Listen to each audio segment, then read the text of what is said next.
you can decide to opt out. We provide that information to brands before it's pushed over to the platform. They've got a window in order to opt out. And I would say we encourage brands to put the estimates out here, and here's why. Before we really began this platform, we talked to a lot of retailers and we asked questions about visibility. And one of the things that many of them, including the very large ones, said to us is that they're not expecting that every brand, especially a startup, would need to have a badge from How Good that says it's great or best or even good. What they are interested in knowing is whether brands are paying attention to it and are they engaged with it. And one of the things they've said would be really nice is if you start off as a brand who's showing their sustainability estimate, and then you take some action to make it better for next time, or you tell your story about what you are doing, even if you're not, even if you feel like it's, as a brand, you feel like it's not where you want to be yet, that's okay. And there's space to provide that information. The other thing that we tried to do, because we really wanted to make it possible for brands to be able to use this as a way of differentiating, is we worked out an arrangement with How Good, and they've agreed that if a brand is doing things that may not be reflected in the assessment that's been done, they can work with How Good. It does cost a little bit, but it's a super good price. So How Good will do 50 products for a brand for $500, up to 50 products. And they will go back and they will work with the brand on their individual information and then put that into their algorithm so that a brand can appear at the very best that they can. And then How Good can help them say, okay, if you sourced your product, you're one of these ingredients from here, you'd actually end up doing a lot better. And sorry, it feels like a long answer, but I wanted to share one other thing, and that's why it's there. It's not just there for retailers, it's also there for brands, because one of the things that we've been noticing is that there are more and more consumers who are interested in this kind of information. There are more retailers and there are more investors. And that's really important for a young brand, especially as we see some of the Scope 3 requirements potentially rolling out. We've got grocers, public grocers, who are interested in making sure that they meet requirements which require them to take responsibility and report all of the products that they have on all of the impact of the products that they have on their shelves. So you're going to see that from big retailers and big grocers, and you're also going to see that from investors who want to know that brands are being responsible and paying attention to this kind of thing. And it can be expensive to do this. So what we've tried to do is provide this information at no additional cost to brands so that they can get into that space and begin learning about what this is going to look like and be competitive early on, rather than having to try to figure it out themselves or spend a significant amount of money trying to get the kind of assessments that we're providing within the platform. So we're hoping it's going to be a really good thing for brands. Cool.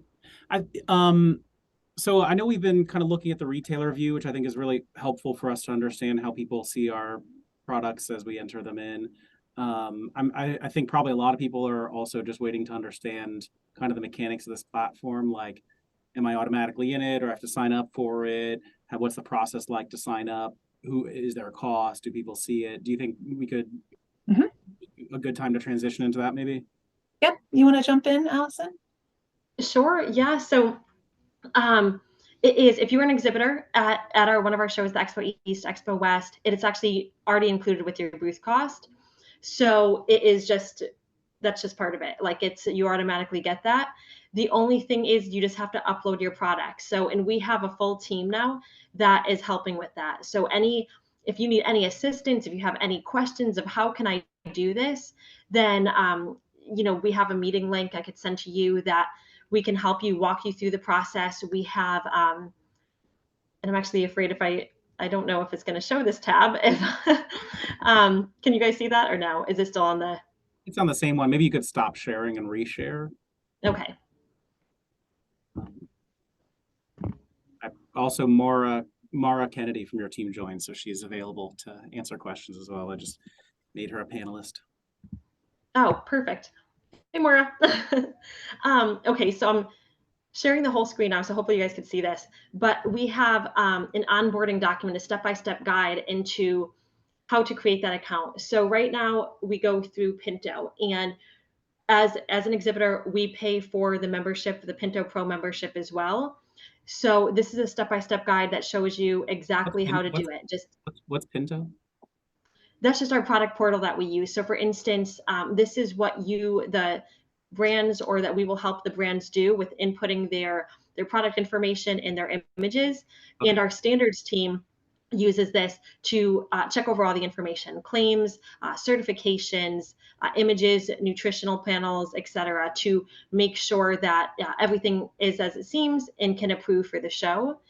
So that's just a product portal that we use in order for brands to input their information.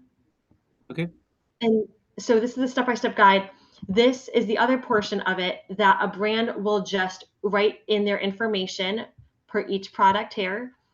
Drop down for item hierarchy, like a unit, interpack case, their UPC number, manufacturer. So they'll fill out this information and they'll upload this CSV onto that product portal, onto Pinto. And again, everything listed in that step-by-step guide. But if they do have any questions at all, again, we do have a full team that sits down, they walk them through that. If they've already applied to the show and they agreed to the Pinto consent that we can help them with the upload process, they can even just fill this out and send it directly to us with their product images, and we could do that Pinto portion for them. They made their account, we could upload that for them. So we're trying to make it just as easy as possible for these brands, just so they could get on there, just so they could start showing their brand and getting more retailers to see them and to reach out. So that's the first portion of it. As an exhibitor, again, you automatically get it. It's part of your booth. And as a non-exhibitor, if you can't make it to the show, but you really want to be on this platform, that is just an annual cost of $2,000. So that is, and then you could upload products on there right now. We do have a deal going on though, and I believe, Shelly, if you could speak to that as well. I think it's like anyone could be on there right now to test it out and to see that it's going to be beneficial for them. So if you want to talk to that part. Sure, I'm happy to. We actually have a special discount code for Startup CPG members. So if there are members of the audience or members of the group who would like to get on Beacon and experience what it's like, see how it feels for them, they can do that. They can be on now through the end of the year, and all you need to do, we'll drop a slide in the chat, but all you need to do is connect with us and do the Startup 2 will be your discount code. And you can go ahead and upload your products and get a few months of visibility and then decide whether or not it makes sense for you. So you said it's free if you have a booth at either of the expos, then you'll have access to this probably for a year or something around after you've paid for the booth or something like that. Yeah, that's right. Depending on which show that you are registered for. If you're registered for Expo West, you can actually onboard now, and then you'll be on Beacon for the full year, this year and next. And then if you're registered for Expo East, you'll be able to be seen through the end of the year. You'll probably be able to be seen longer than that, because we're not going to bring people down right now. So anyone who has a booth will be included on the Beacon Discovery platform year round. And then the subscription for non-exhibitors runs from the time that you create your subscription and then goes for a year. But as we said, right now, Startup CPG members are welcome to connect with us and use the discount code to try it out for free. Is it like up and fully running, and are you seeing like a lot of retailers using it now? Or I know it takes a lot to launch these kind of things also, so you're still like gathering people and picking up momentum around the shows, or what should people expect? Like if they input their products, they're going to get a bunch of people reaching out, or I think go ahead, Allison. No, I was just going to say, well, actually, so we've been onboarding brands for a while now. I think we have about 1,600 products on the site, and I think close to 4,000 more ready to be pushed over. Ahead of Expo West, we're hoping and expecting to have about 30,000 products on there from all of our exhibiting brands. And as of right now, retailers have been jumping on, and then we actually just opened it up to them. So now the huge push is on retailer outreach, and retailers are jumping on. Most of the meetings, a lot of meetings that I had already with like some larger retail locations, a lot of infra stores, NCG that are jumping on, creating their accounts and starting to reach out to brands, starting to be able to copy and paste again that UPC number into their buying portals. They see a brand that they're not familiar with, like reading up on them, and so that push has just been very recent, and so they're all starting to get on now and starting to use the platform. Are there any tags for like, hey, I'm in the NCG core set, so that the NCG buyers will see that? Would they be able to filter on something like that? We do not. No, not right now, but that's interesting. That's something. Because Just because you mentioned NCG and Infra, I mean, basically you can do programs with them where all of the independents have to opt in and select your product. So that'd be interesting to know if it was something that they'd all be able to view and then hopefully get you into more of their stores if you're already authorized. We're still doing quite a bit of development. And we've talked about not only something like that, but other organizations that brands might belong to that they might want to feature, likewise on the organization themselves. So I think it's a really good idea. Our roadmap for development between East and West is pretty full. We've got a lot of new things that we want to put in to Beacon. And then after that, we're looking at those kinds of ideas. So we'd also love feedback. So if people have ideas, definitely share them. Drop them in the chat. And please, if anybody has questions, drop them in the chat or send them through in FAQs. I think I've just seen one come through just now. And then my other question is, we have natural products virtual, like, which, you know, I've used in the past, like I was saying, to get messages to buyers in the past, and which I think some nice service providers have used to send me a bunch of messages also. Is it going to replace that? Should we be on both? What's the deal? I'll jump in. Okay. So, yeah, during the event we will have a virtual experience through our exhibitor hub. For all brands who are exhibitors, this is really important. We want you to put your products through this process, not only because we want you to be on Beacon Discovery, but also because this is the funnel to get your products visible during the event.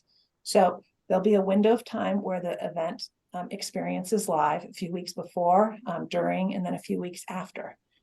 The way Beacon works is that it takes the information that is in Beacon and it actually pushes a retailer's favorites into the show experience. So if a retailer they love your product, they'll favorite it in Beacon, and then all of those favorites push into the show app and you can see them on the map like Allison is showing. So there will be a virtual experience just like there has been in the past. It actually looks really good. So I hope everyone will enjoy it.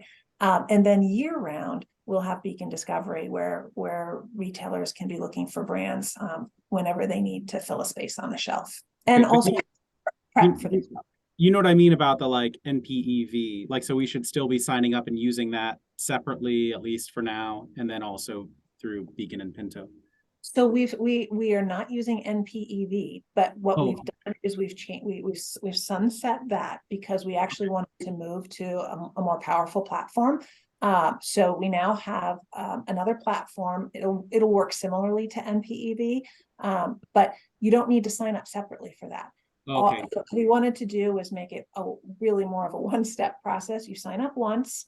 You put all your products through this process, and then we shuttle them to the right places during the year. So they'll be on Beacon year round for you. They'll be at the right show.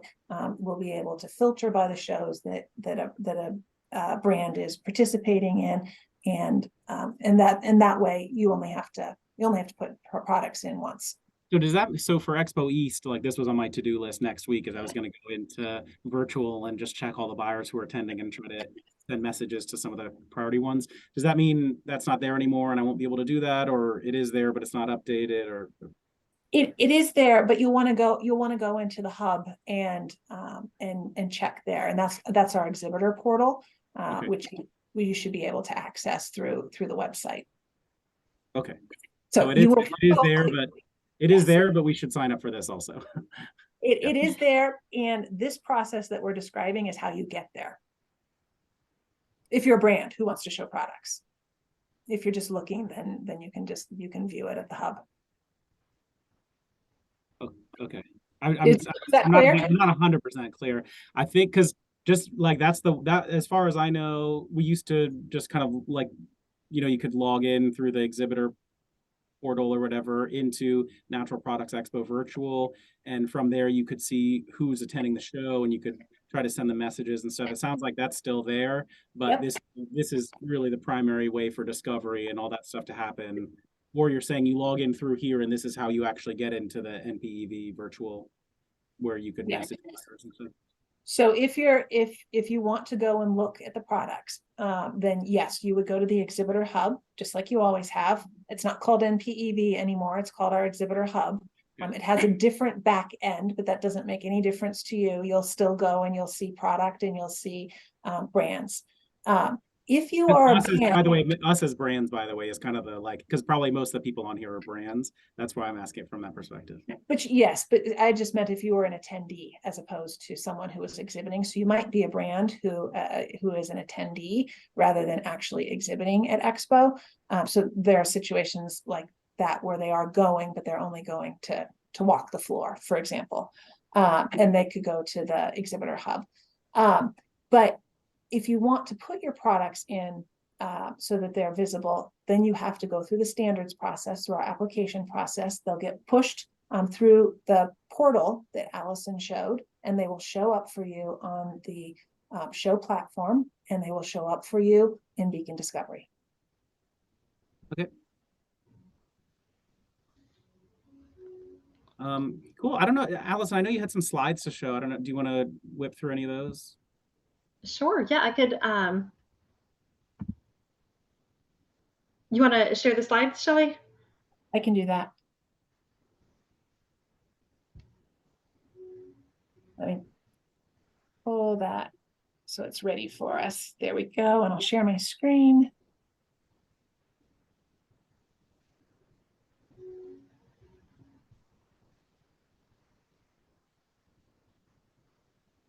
Okay.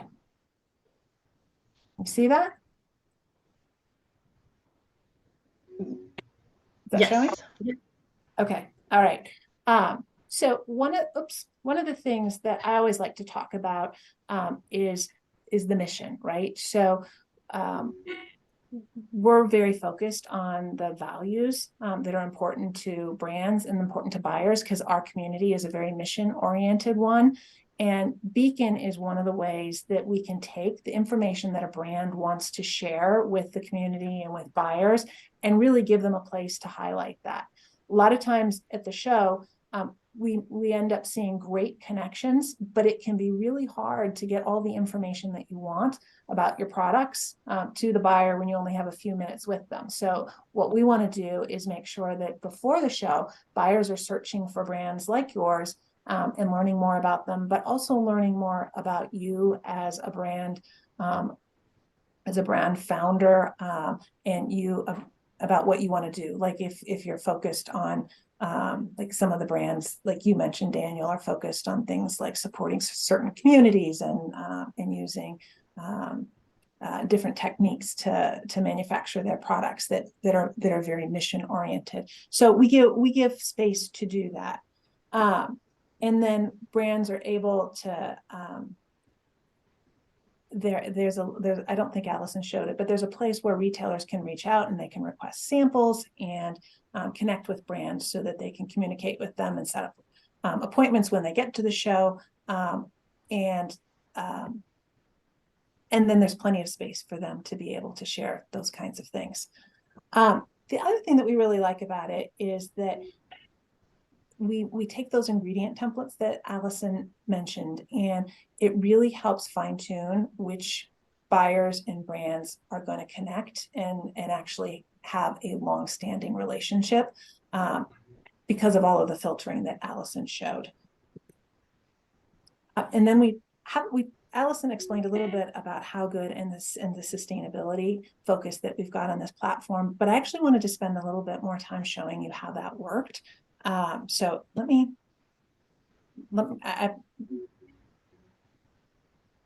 slide to that, because this is what I wanted to really focus on given our conversation. So these good, great, and best ratings are starting to show up in retailer settings. So I think if you were to go to Sprouts or you went to Giant Eagle, you would actually see these ratings on the store shelves.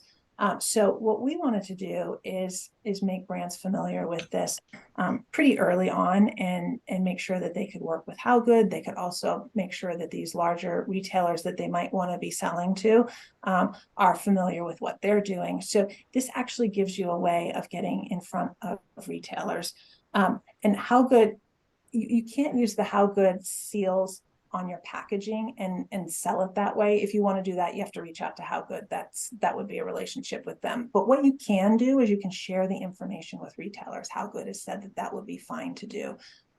So I think you'll find that the information that Beacon is providing you with can be really valuable when you are working with retailers. I'm not sure how many of you know about Scope 1, Scope 2, and Scope 3. I spoke a little bit about that earlier. The important one from our purposes is really the Scope 3 when we're talking about what retailers are looking for or what investors are looking for. And what Scope 3 means is that it's all of the impact that grocers or retailers need to report that are related to the products that they've purchased and put on their shelves, right? So it's not their direct impact. It's not the things that are sort of secondary to their direct impact. It is the things that come from their vendors down the supply chain. And that's why it's important, because they have to report on that. And that means they're going to be asking you questions about it. If you look at impact, over a third of the global greenhouse gases are actually derived from the food system. So that's one of the reasons that this has become so much more important, and why there's so much focus on it. And then I apologize for jumping backwards, but let me go back because I wanted to explain a couple other things that we didn't talk about yet. One was our standards. So for those of you who are not exhibitors, one of the things about New Hope that is unique is that we have a set of standards. We have ingredient standards to be in the show, and that helps create an environment where retailers can come and they can find the kind of products that they're looking for.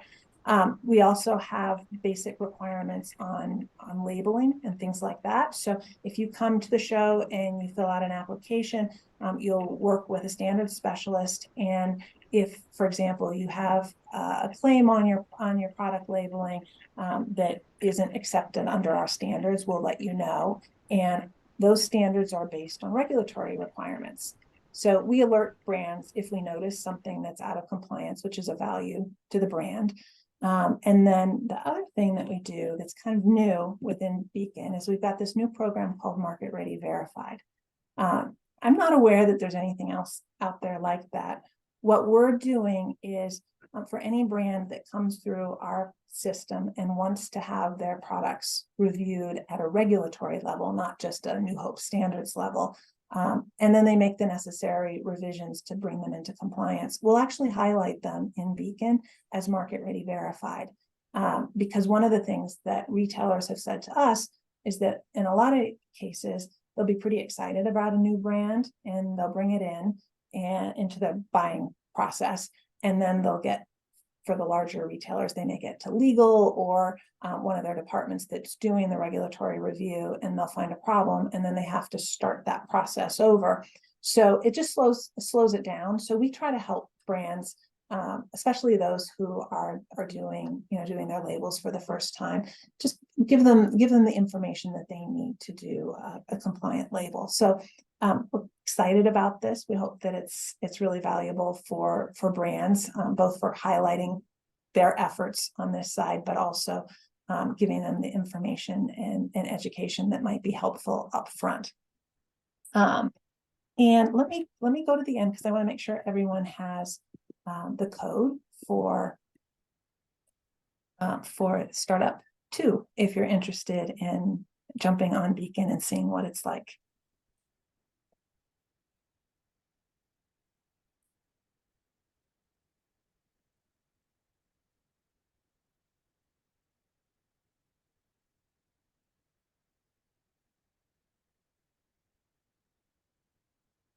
And Okay.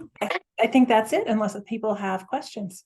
Just one question for me. I know you said that there's, I think it's data that comes from Spins that's integrated as well. Is that the Mhm. same kind of like, is it automatically going to be loaded up and visible to retailers, or is it like the How Good thing where you could suppress it if you're a brand that maybe you pulled back or something or switched branding and you feel like the numbers aren't going to put you in the best light? Yep, we do have metrics coming in from Spins. And there's a section under the brand page that shows sales data. And we actually didn't set up an opt-out for that. And the reason we didn't is because for smaller brands, they're unlikely to have the information. Thanks, Allison. That would be really helpful. For smaller brands, they may not have that information, right? They just don't have the distribution yet. And that's actually okay. When we were doing our testing, we had some retailers who said, you know what, on some occasions I'm looking for products that are well distributed and I want to see how they're performing.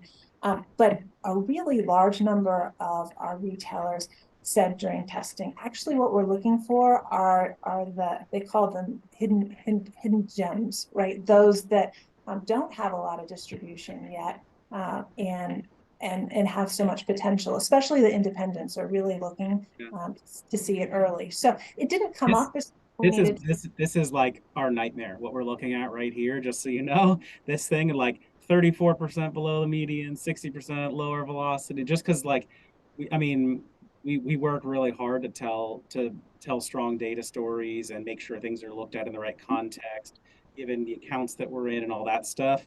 I think it might be worth you guys looking at at least a validation or opt out, just because it might not be consistent with the data that we have, or brands are starting out there in lower velocity retailers. It could just I hear what you're saying, but from a brand perspective, almost every retailer I've ever talked to, there are a couple exceptions. Most of them want to see high velocity, like good growing ACV, that kind of stuff.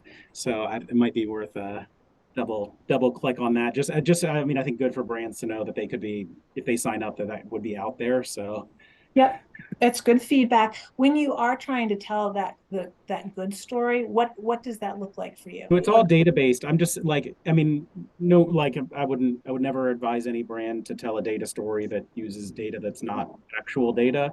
But every single brand out there is looking to highlight themselves in the best way using the data. So if the 12-week number looks better than the 52-week, probably you're going to use that. And also just to give context around it, because if you let's say you just launched in Walmart, like your number is going to be really low. It's going to take you a while to build up. And so you might try to tell a retailer a story like, hey, but I've been in these other Walmart stores for longer and here's the velocity there. You can see it looks really good. Here's this other context. So I personally would be worried about what a cut like that could look like for, a brand that's trying to tell their story a certain way. I imagine a lot of brands out there, this would resonate with them, of just like, oh, sometimes if you're just starting, you don't want retailers to see the data. You're fighting the fight. You're trying to get out there. So I would please take that respectfully on behalf of all small brands that probably we want to have a little bit more control for a platform that we were signing up for what data people are seeing. Yep, I appreciated that. And there are two things. That's how we ended up with the opt-out on the sustainability information. So I appreciate that.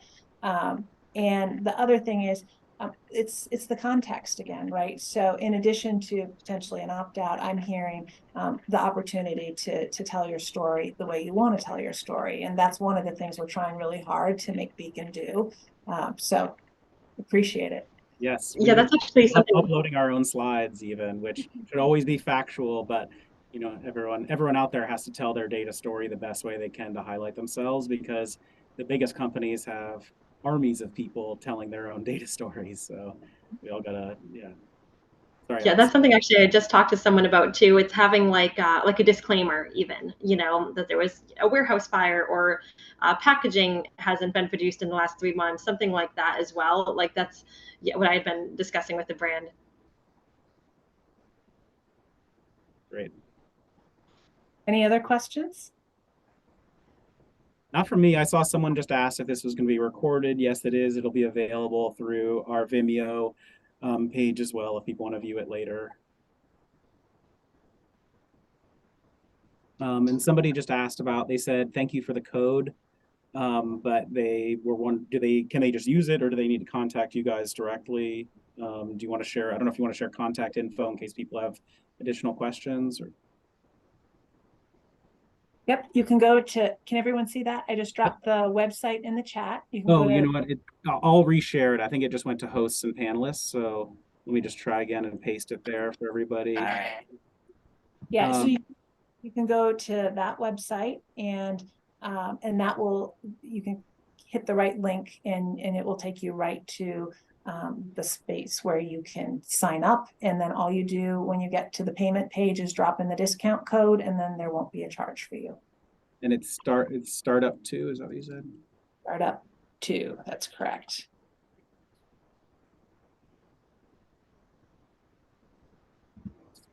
So for free use in 2023. Okay, I hope I typed that the right way. Yeah, and I'll put it in the chat. I don't seem to be able to put it to everyone. Oh, if you, yeah, you have to select everyone, or I don't know, maybe only I have that feature, but. I think so. It's not giving me that option. Yes. There you go. Oh, startup 2. Yeah, same as I think I wrote. Okay, Good. All right. Well, Daniel, thank you so much for having us. We really appreciate it. And we are delighted to answer anyone's questions. So if you think of questions afterwards, just reach out and we'll look at the answers for you. All right. Thank you guys so much for joining. Appreciate it. Thanks everyone for listening in. Hope that it was helpful for people. All right. Thank you. Have a good one.